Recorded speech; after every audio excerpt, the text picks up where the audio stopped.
আগামী ৩০ ডিসেম্বর শুরু হবে ঘরোয়া ক্রিকেটের সবচেয়ে বড় আসর বিপিএল। মিরপুর শেরেবাংলা স্টেডিয়ামে মিউজিক ফেস্টের মাধ্যমে শুরু হয়েছে টুর্নামেন্টের আনুষ্ঠানিকতা। এর মূল আকর্ষণ পাকিস্তানের জনপ্রিয় সঙ্গীত শিল্পী রাহাত ফতে আলী খান।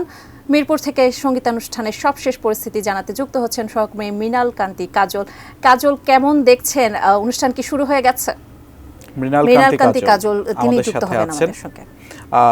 আমরা যদি বলে রাখি যে জুলাই আগস্টের আন্দোলনের থিমে কিন্তু এবারের বিপিএল হবে এবং ৩০ তারিখ থেকে যে আমাদের সরাসরি দেখার কোনো সুযোগ নাই। কারণটা হচ্ছে যে মিডিয়ার আসলে এখানে ক্যামেরা অ্যালাউ না।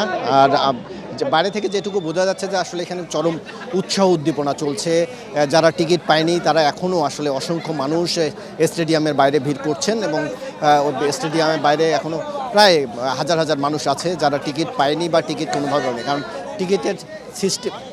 টিকিটের সিস্টেমটাই ছিল হচ্ছে অনলাইনে, এবং যারা অনলাইনে আবেদন করতে পারেনি তারা আসলে ওইভাবে টিকিটও সংগ্রহ করতে পারেনি। এবং অনলাইনে টিকিটের কারণেই আসলে এবারে টিকিট নিয়ে যে বিশৃঙ্খলা হওয়ার কথা ছিল সেটা আসলে হয়নি।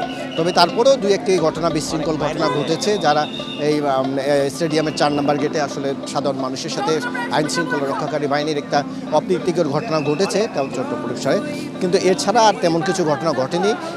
এর মধ্যেও দেখা গেছে যে আসলে অনেকেই আসছেন যে ফেক টিকিট নিয়ে ঢোকার চেষ্টা করছেন, তাদেরকে আইন শৃঙ্খলা রক্ষাকারী বাহিনীর লোকজন সরিয়ে দিচ্ছেন এবং দুই একজনকে ইতিমধ্যে গ্রেপ্তারও করা হয়েছে। বেশি পাকা টমেটো আর সিক্রেট রেসিপির কম্বিনেশনে তৈরি প্রাউন সসের বস।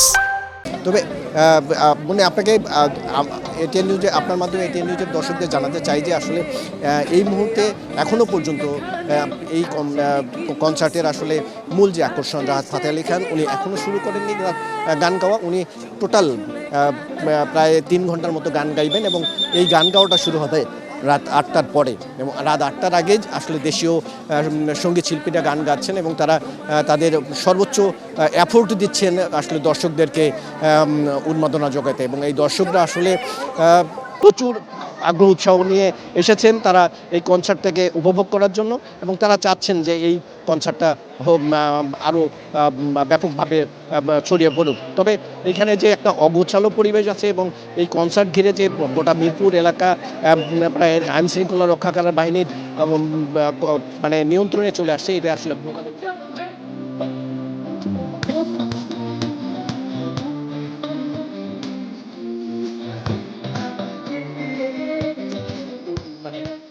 তাদের এই দুর্ভোগের কথাই বলেছেন। এছাড়া আর একটা কথা বলতে চাই যে এখানে মিডিয়া কর্মীরা এবার সবচেয়ে বেশি উপকৃত, কারণ তারা আসলে ভিতরে ঢুকে ওইভাবে কনসার্ট উপভোগ করার সুযোগ এখনও পায়নি।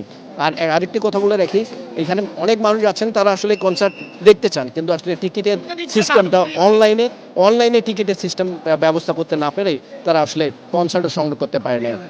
এবং এই কনসার্টটা আসলে সাধারণ মানুষের যে কাছাকাছি যাওয়ার ছিল সেটি আসলে এখনো পর্যন্ত যেতে পারেনি। মুন্নি, এই ছিল মিরপুর থেকে কনসার্টের সবশেষ খবর, সর্বশেষ পরিস্থিতি আবারও আমরা আপনার মাধ্যমে জানাবো।